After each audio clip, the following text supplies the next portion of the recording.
Hello students, welcome to Module 1 of Quarter 3 in English 8.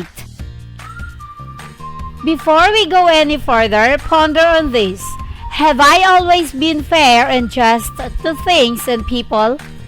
If you are in doubt of the answer to the question, this lesson will teach you how to make decisions without biases.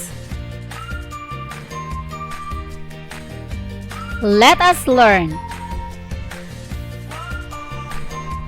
As mentioned above, in this lesson, you will learn to demonstrate communicative competence through your understanding in the literature that you will read. If you find difficulties with this activity, we suggest that you seek the help of a friend, neighbor, or family member. But remember that you yourself should complete the activities. In this module, you will be accomplishing series of exercises to help you enhance your communication skills. After going through this, you are expected to: Number 1, examine biases made by the author. Number 2, identify lines in the play that show for or against the topics. And Number 3, show the situations that reflect Filipino culture. Are you ready? Fantastic! Let us try. But first, let us have an unlocking of difficult words. Read each word correctly. The first word is wager. Second word, nosy. Third, melody. Fourth word, henpecked. Fifth word, meddlers. Now read each sentence carefully. Pay attention to the words written in bold. Determine its meaning. Select the correct answer. Number 1. A wager is a fool's argument. The word wager means A. Agreement, B. Battle, C. Debate, D. Fight. Number 2. The nosy neighbors gathered at Kamaldang and Kaogong dining room. The word nosy means A. Friendly, B. Supportive, C. Kind-hearted, D. Curious. Number 3. A melody is spreading all over the world today. The word melody means A. Pollution, B. Disease, C. Toxic, D. Poison. Number 4. Kaugong is being henpecked by Kamaldang. The word henpecked means A. Loving, B. Sweet, C. Nagging, D. Adore. Number 5.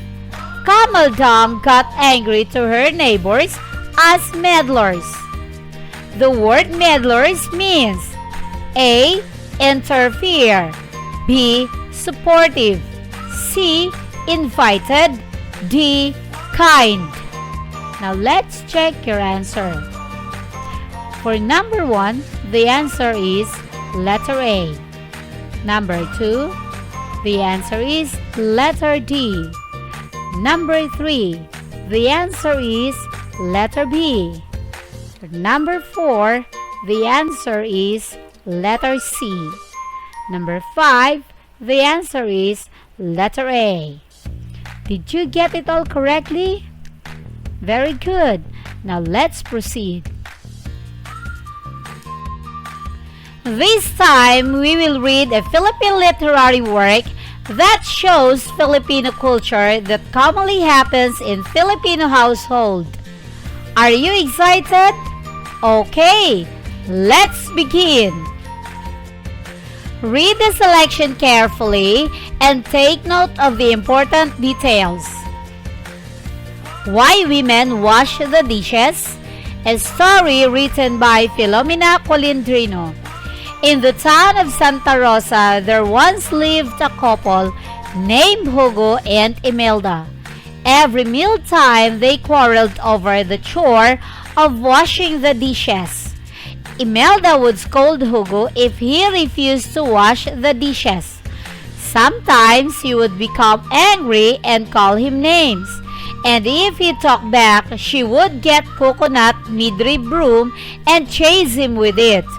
He would run to the house of his compadre and hide there till his wife's anger had passed. The neighbors familiarly called Imelda Kamaldang and Hugo Ka-Ogong. One day, just as they were finishing their lunch, Ka-Ogong announced, "I'm not going to wash the dishes anymore."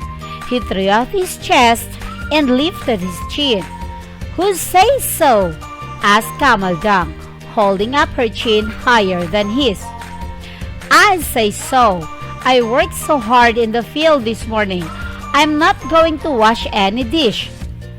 Kamaldang stood up and with her arms akimbo, she glared down at Ka-Ogong across the table. She was at Ka-Ogong across the table. She was a big woman. Her arms were stout. Her voice was also big. "And who, Mr. Hugo, is going to wash these dishes?" she asked. Ka-Ogong's chest sunk again. His chin also went down. He held on the edge of the table nervously. "You," he said in a much lower tone. "You are the woman. You should do all the housework." "And what do you do?" asked Kamaldang. "You tie the carabao to the reeds in the field and then you lie down on the grass to watch it graze. You call that hard work? I cook, clean the house, wash your clothes, I scrub the floor, I do all the work that only slaves should do. And yet, you even refuse to help me wash the plate which you have eaten." Kamaldang's voice was now raised to a high pitch, and her tears posed on her eyelids at Ka-Ogong and at her broom. She grabbed the broom. She raised the broom to strike him, crying, You lazy man." Ka-Ogong ducked under the table. "Don't," he cried. "Don't strike me." "Come out from under the table, you coward," ordered Kamaldang. "Lay down your broom," said Ka-Ogong. All right, come out." Kamaldang put her broom behind the door. Ka-Ogong returned to his seat opposite her at the table. "What have you to say?" asked Kamaldang, wiping her eyes. "Let's stop quarreling over the plates. Let's have a wager. The first one of us who will speak after I'd said begin will wash the dishes always." "Only that?" said Kamaldang. "The first one who talks will always wash the plates and bowls and pots and pans? Always?" "Right," said Ka-Ogong.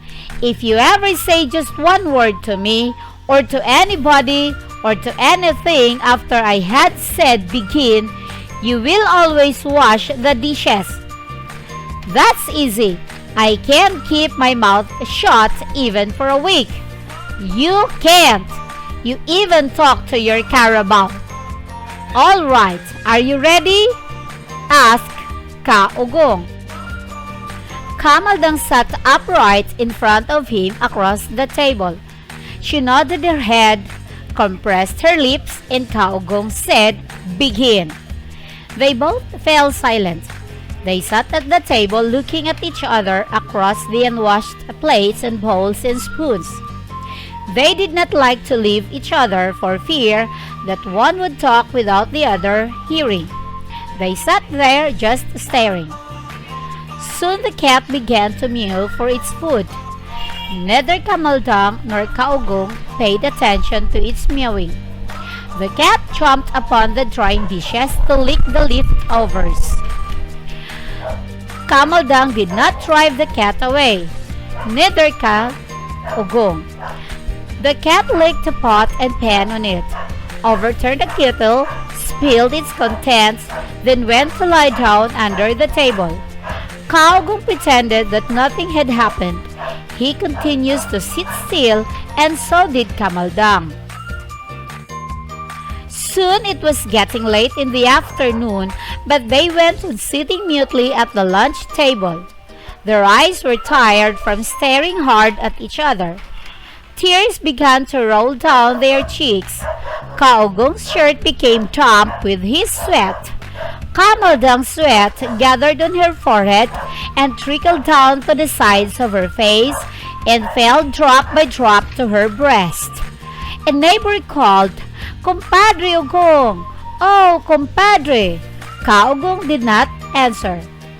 The neighbor called again, "Comadre Maldang! Yoo-hoo! Comadre Maldang! Yoo-hoo, compadre Ugong! May I borrow your axe?" Kamaldang did not answer. Kaugong looked at her silently.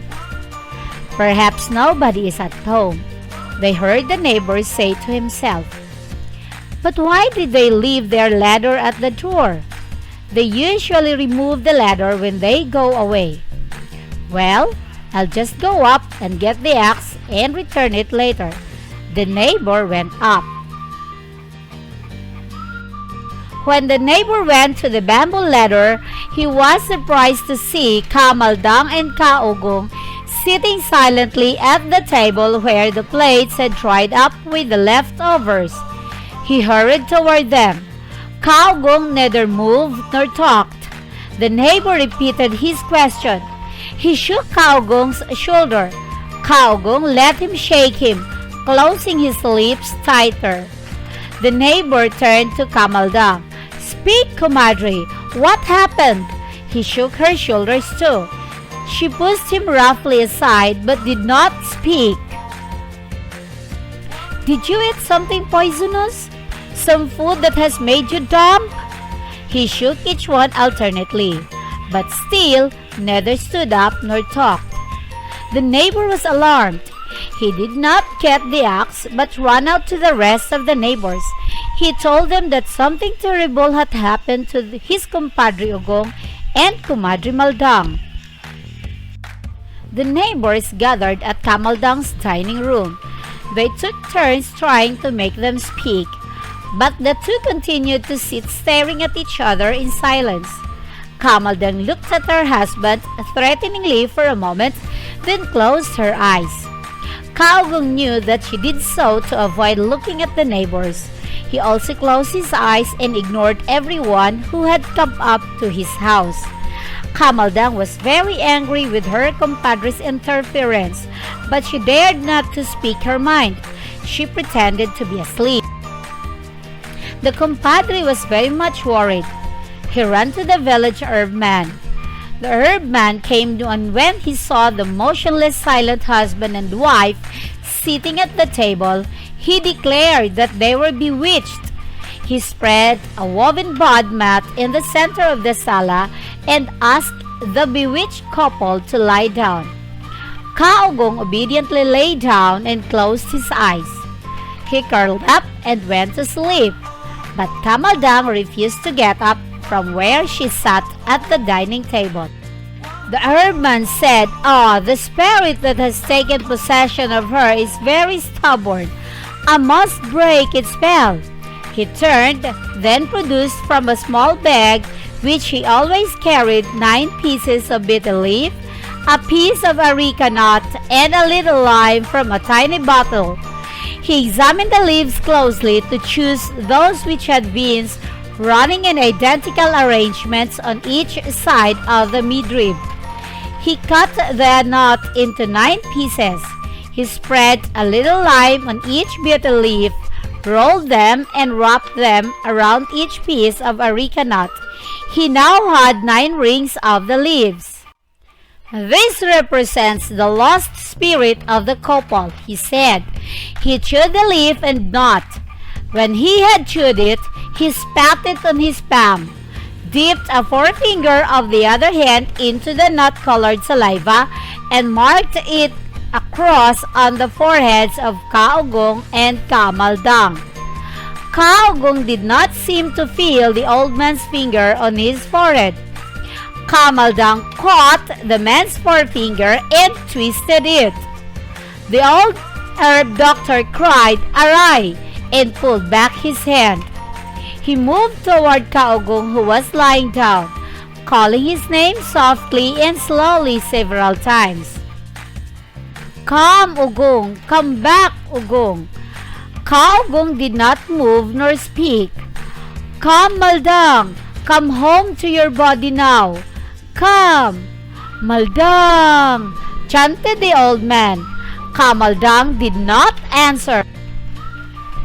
Evening fell on the frightened village. Frightened because the herb doctor said that the spell might be cast on some other villagers besides Kaugong and Kamaldang. He called to the bewitched couple softly at first, and then louder, but became tired and so he reclined against the bamboo wall. The old herbman said, "This is the first witchery of its kind that I have met here. By their silence I believe that they are dead. Their spirits driven away by the witch have left their bodies. The only thing to do in order to keep their souls in peace and to prevent this witchery craft from spreading among us is to bury them." The herbman ordered some of the men to look for boards and make 2 coffins immediately before the melody would go to them. In no time, the 2 coffins made of rough planks, hurriedly nailed together, were finished. The women began to weep for Kamaldang. She had leaned rigidly against the back of her chair, closed her eyes, and shut her lips tight. The herdman asked the men gathered around to lift the couple into the coffins. "We shall bury them at sunrise. Some of us have to stay to keep the wake for the dead," he said. The man easily lifted Kaugong and places him inside his coffin. Surely he thought to himself, he would win the wager. He would not be afraid of being buried. Why, he would just get cut out of the grave when the neighbors were gone. He thought of everything going on was great fun, and he was enjoying himself. How he would frighten them all when he returned from his grave. The herdman approached Kamaldang. Although her eyes were closed, she had been listening to his directions. She was afraid that he would surely force her into the coffin if she did not tell him to go away. But she did not want to talk. She hoped her husband would object to the men's lifting her into the coffin. "Surely Hugo will not let me be buried tomorrow. Oh, I'm afraid to sleep in that coffin tonight. No, I'll not let them lift me into it," she thought to herself. But she did not hear Kaugong speak.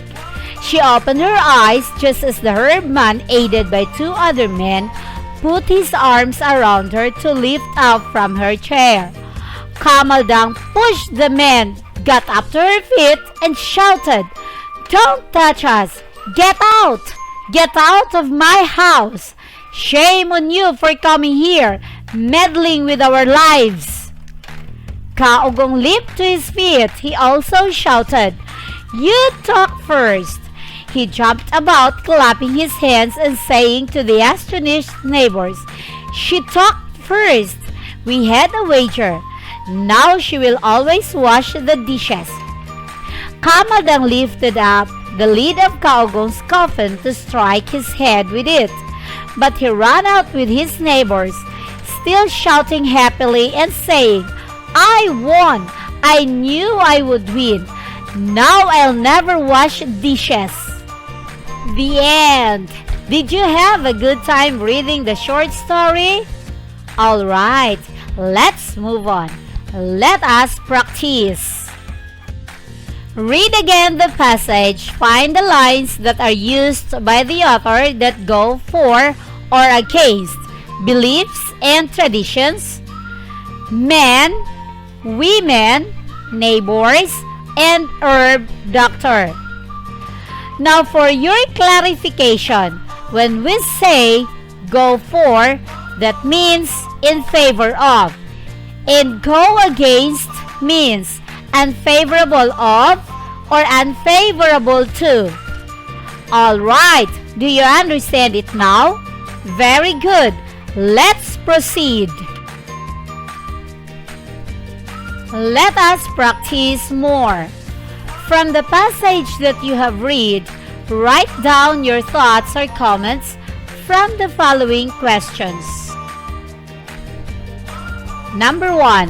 What would you tell a friend about this play and why? Number 2.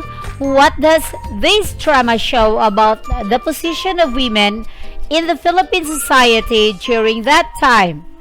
Do you think women are still regarded that way today? Number 3. What cultural, social, or political conditions influence the characters to act or believe that way? Let us remember, bias is an unbalanced weight in favor of or against an idea or a thing. Bias can exist on views on religion, political ideology, financial influence, misfortune, and more. Sometimes people may develop biases for or against to another person depending on the strong inclination on his or her mind. A bias may sometimes be favorable or unfavorable. Let us assess. From the selection that you have read, point out the character or situations in the play that reflect the Filipino culture. Were you able to identify the characters and the situations that reflect or show the Filipino culture? Excellent! Now let us enhance. You're doing good on your previous activities. You have read and learned a lot from the story. Can you write at least 3 moral lessons that you have learned? Very good.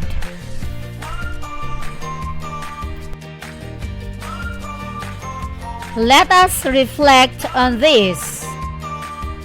The story is very interesting since it tackles about the relationship of a husband and wife.